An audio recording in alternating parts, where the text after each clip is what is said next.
अंदर मैं आपको ये बताने वाला हूं कि इस वक्त जो मैक्सिमम बच्चे एक दुविधा के अंदर चल रहे हैं कि सर ब्रांच और कॉलेजेस में किसको पहले प्रेफर करें, रूल बुक क्या है और कैसे डिसीजन लिया जाए कि इस प्रेफरेंस ऑर्डर के साथ मुझे आगे बढ़ना चाहिए। तो मैं आपके लिए बेटा ये सारी चीज़ों का बहुत क्लियर कट जवाब दूंगा। आज बहुत सारे आपके मैसेजेस आए, देन आई थॉट कि चलो इसके ऊपर एक वीडियो बना देता हूं जिससे बच्चों को एक बेसिक क्लैरिटी जरूर पता चले कि मुझे क्या नहीं करना। ठीक है, तो सभी बच्चे चैनल पे सब्सक्राइब रहें। अगर आप सब्सक्राइब रहोगे तो ये सारी वीडियोस इन्फॉर्मेशन आपको सही समय तक मिलता रहता है, नहीं तो भैया फिर वो चिड़िया चुग गई खेत हो जाता है, तब मिलती है जब कई बार बहुत लेट हो चुकी होती है। तो यार देखो, सबसे पहले मेरी बात को सुनो। कॉलेज और ब्रांच ये जो है, इसका जो द्वंद अभी आप सबके अंदर बहुत सारे बच्चों को चल रहा है और इनफैक्ट बहुत टॉप रैंक्स के अंदर भी ये द्वंद मैं देख रहा हूँ आ रहा है। सबसे पहले मेरी बात को जरा आराम से सुनो, ये सभी बच्चों के लिए, और ये मेरी वीडियो बेटा अपने पेरेंट्स के साथ भी शेयर करना, बिकॉज आई नो कि इस डिसीजन के अंदर वो भी आपके साथ इक्वली इन्वॉल्व होंगे, तो they should also be aware of all these things, है ना, जो मैं आपके साथ अभी शेयर करने वाला हूँ। सबसे पहली चीज मेरे भाई जिसको अपने दिमाग में रख, वो ये रख कि यार ये बहुत सारे बच्चों को ऐसा लगता है कि कॉलेज में जाके पढ़ाई नहीं करनी पड़ेगी, हो गया जितना करना था कर लिया। तो पहले तो इस मिथ से बाहर आ जाओ, क्योंकि ये सबसे बड़ा मिथ है जो तुम्हें कहीं ना कहीं इनडायरेक्टली अननोइंगली हमसे ही प्रोपेगेट हो जाता है क्लासेस के अंदर कि बस 12th कर ले फिर लाइफ सेट है। ऐसा नहीं होता। आपने मेहनत की है तभी आप किसी कॉलेज में जा पा रहे हैं, आपको कोई ब्रांच मिल रही है। आप मेहनत करते रहोगे तभी आप लाइफ में आगे बढ़ पाओगे। तो कॉलेजेस में जाके भी पढ़ना पड़ता है, बस हाँ ठीक है कि बहुत सारी और चीज़ें भी करनी है जिससे पर्सनैलिटी ओवरऑल ग्रूम हो, एक्स्ट्रा करिकुलर एक्टिविटीज़ करो, लेकिन पढ़ाई वहाँ भी रखनी पड़ेगी आपकी। वहाँ पे एकेडमिक्स मैटर करते हैं फाइनल प्लेसमेंट्स के अंदर, क्योंकि जब प्लेसमेंट्स होती हैं तो उसके अंदर आपका एकेडमिक्स, आपकी कंपेटेबिलिटी, आपकी पर्सनैलिटी, ओवरऑल सारी चीज़ें जब ठीक होंगी तभी वो आपको वहाँ पे अच्छी ऑफर्स दे पाएंगे। ठीक है, तो पहली चीज़ को दिमाग में रखना कि अब हो गया, आगे कुछ नहीं करना, उसको दिमाग से निकाल दो। आपको मेहनत वहाँ जाके भी इक्वली करनी है जितनी आप यहाँ पे कर रहे थे। दूसरी बात बेटा जो मैं आपको यहाँ पे बताना चाह रहा हूं, सबसे वर्स्ट केस से मैं शुरू करूंगा। सबसे वर्स्ट केस क्या होता है? सबसे वर्स्ट केस होता है तूने कॉलेज भी बेकार ले लिया और वहां पे ब्रांच भी नीचे वाली ले ली। तो इसको कभी मत करना कि भैया हमें कंप्यूटर साइंस भी नहीं मिली और कॉलेज भी हमारा कोई लोकल से हमने पकड़ लिया। तो ये सबसे वर्स्ट केस है, इसमें सबसे ज्यादा नुकसान होता है। इस केस से बिल्कुल बचिए। इससे मच बेटर है कि आप ड्रॉप कर लें या आप कुछ और कर लें, अपनी स्ट्रीम चेंज कर लें, जो करना है कर लो, लेकिन ये कभी मत करना कि कॉलेज भी बेकार है और आपकी ब्रांच भी सबसे बेकार है। दूसरी चीज जो मैं आपको यहां पे बताना चाहता हूं वो ये बताना चाहता हूं, जिसको मैं चाहता हूं आप लोग अपने दिमाग में रखें कि सर टॉप कॉलेज के अंदर लोअर ब्रांच में जाएं या सेकंड नंबर के कॉलेज के अंदर बेस्ट ब्रांच में जाएं। तो मैं आपको बेटा ये बता देता हूं, यूजुअली ऐसा ट्रेंड देखा गया है कि अगर आप चलो अगर तो कॉलेज आपका बहुत ही बेकार है तब बात अलग है। अगर आपका ब्रांच अच्छा है और आपका कॉलेज थोड़ा एवरेज भी है, आप उसमें भी लाइफ में बहुत अच्छा कर जाते हो। बिकॉज आजकल फ्यूचर के अंदर मैक्सिमम कंपनी जब आपको रिक्रूट करती हैं तो वो आपको पहले ट्रेनिंग देती हैं, आपको चेक करती हैं कि यार आप ट्रेनेबल हो भी या नहीं हो। तो अगर आपके पास ब्रांच अच्छी होगी तो मतलब आपके पास वो एक बेसिक नॉलेज उस पर्टिकुलर इंडस्ट्री की, उस स्ट्रीम की आपके पास ऑलरेडी होगी, तो उन्हें पता है कि यार इसे ट्रेन करना ज़्यादा आसान है। तो मैंने पर्सनली देखा है कि अगर आपका कॉलेज थोड़ा लोअर भी है लेकिन ब्रांच अगर आपकी अच्छी है और आपने उसमें मेहनत की है, आप उसमें भी अच्छा कर जाओगे। तो ये एक यूजुअल ट्रेंड है, लेकिन इस चीज से जरूर बचिए कि कॉलेज भी बेकार है, ब्रांच भी बेकार है। दूसरी बात जो सबसे ज्यादा मैं आपको यहां पे बताना चाहता हूं वो ये है कि बहुत सारे जो बच्चे हैं वो ये डिसीजन लेने से पहले ये सोचते नहीं है। इस थॉट को सेंटर पे रखिए कि आप 4-5 साल आगे जिस भी चीज में जाने वाले हैं, वो दो चीजें सबसे ज्यादा इंपॉर्टेंट है। एक है आपकी कंपेटेबिलिटी, वो सब्जेक्ट जो तुम लेने वाले हो, जो ब्रांच लेने वाले हो, क्या उसके साथ तुम कंपेटेबल हो, तुम्हारी कैपेसिटी है, तुम्हारी लाइकिंग है, तुम्हारा इंटरेस्ट है। तो पहले एक बात ये जरूर चेक करो। अगर इंटरेस्ट नहीं है तो चाहे आपको बेटर ब्रांच मिल भी रही हो, मैं सजेस्ट करता हूं कि आप आगे 4-5 साल जिसके साथ रहने वाले हो वो एक इंटरेस्ट वाली चीज होनी चाहिए।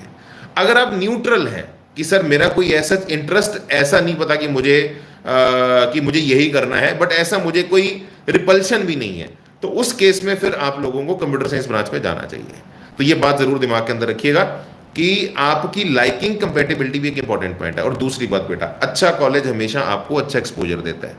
तो अगर आपको मान लो कॉलेज अच्छा मिल भी गया और ब्रांच थोड़ी कॉम्प्रोमाइज भी है, लेकिन वो कॉलेज का इकोसिस्टम इतना अच्छा होगा। अब मान ले तेरे को किसी कॉलेज के अंदर एनआईटी के अंदर कंप्यूटर साइंस मिल रही है, वहीं पे तुझे आईआईटी बॉम्बे के अंदर सिविल मिल रहा है, मैं तुझे बोलूंगा आईआईटी बॉम्बे के साथ जा। कारण उसका बहुत क्लियर है, क्योंकि यार कॉलेज का एक इकोसिस्टम होता है, वहां पे आपको पुश मिलता है, आपको थ्रॉटल मिलता है, आपको होता है कि यार मेरे साथ के लोग कर रहे हैं, मैं कैसे ना करूं।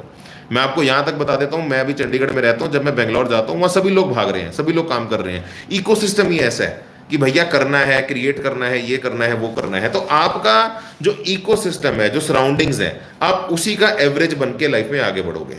तो ये बात सदैव आप याद रखिएगा कि आप अगर अच्छे कॉलेज में जाते हैं तो आपके आसपास का जो लोगों का सर्कल होगा वो मेहनती लोगों का सर्कल होगा, आपको वहां से मोटिवेशन भी मिलेगी और आप उन लोगों के बीच में रहते हुए खुद भी करेंगे कुछ ना कुछ, वहां पे मतलब खाली बैठ ही नहीं पाओगे। ठीक है, ऐसे बहुत सारे कॉलेजेस हैं, जैसे अभी रिसेंटली मैं एक कॉलेज के अंदर विजिट, मैंने कैंपस टूर का वीडियो भी डाला था, बच्चे वहां बता रहे थे सर खाली बैठ ही नहीं सकते, मतलब कैसे बैठे, जब साथ का बच्चा 24 आवर्स रात नाइट आउट करके प्रोजेक्ट्स पे काम कर रहा है तो मैं कैसे वहां बैठूंगा।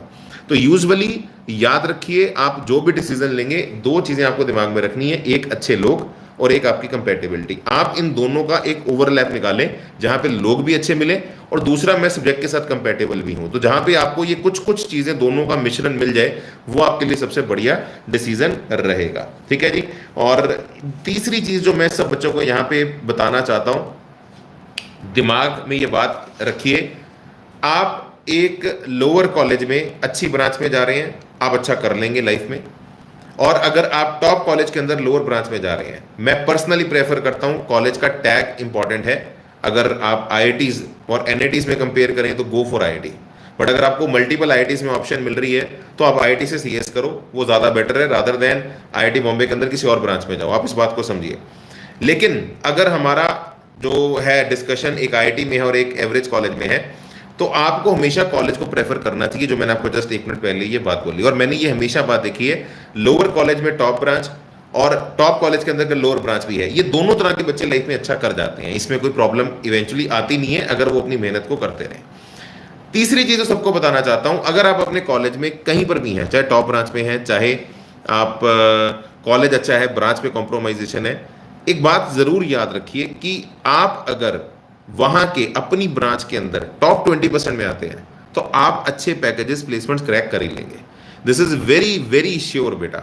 मतलब ये कोशिश करना कि वहां पे लास्ट में मत आओ, अगर तुम वहां पे टॉप 20% मेंटेन कर लेते हो, ठीक है ना, तो आप अगर टॉप कॉलेज में किसी ब्रांच लो में हो और आप वहां पे अच्छा कर रहे हो, ब्रांच के अंदर अच्छा कर रहे हो, टॉप 20% में आते हो, तो आपके टॉप पैकेजेस लग जाते हैं।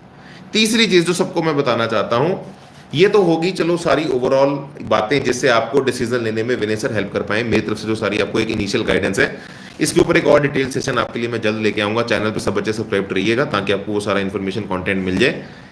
एक चीज और जो है सर, जो एक्सट्रीम टॉप प्लेसमेंट्स होती हैं कि सर मतलब मुझे मतलब धाकड़ करोड़ों की प्लेसमेंट मिली है, वो कैसे, मतलब लाइफ में वो क्या ग्रोथ पाथ होता है। तो देखो यार, आप बीटेक कहीं से भी करो, अगर आपको एक लेवल और आगे जाना है, ऊपर जाना है, तो उसके लिए आपको मास्टर्स करनी पड़ती है। तो फिर वो माइंडसेट दिमाग के अंदर आपको स्टार्टिंग में डेवलप करना पड़ेगा कि यार मुझे एमबीए करनी है या मुझे मेरे टेक्निकल के अंदर जाना है। ठीक है, तो ये आप मान के चलिए कि अगर एक पॉइंट के बियॉन्ड बिल्कुल जो एक्सट्रीम मतलब 1000 करोड़ 500 करोड़ के पैकेजेस हैं, कंपनी में शेयर हैं, तो उसके लिए फिर आपको प्रॉपर वो जो मास्टर्स वाला जो एंगल है वो अपनी प्रोफाइल के अंदर इंक्लूड करना पड़ता है।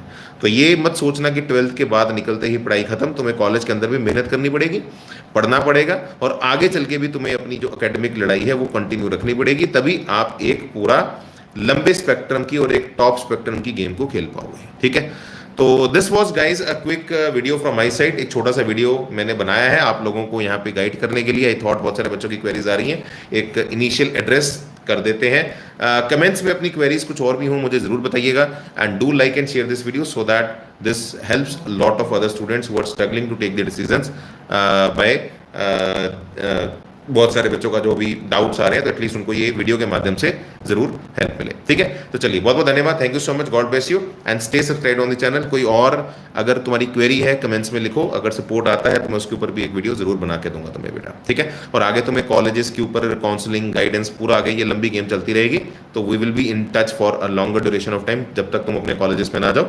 सो stay tune on the channel. Thank you so much बेटा, गॉड ब्लेस।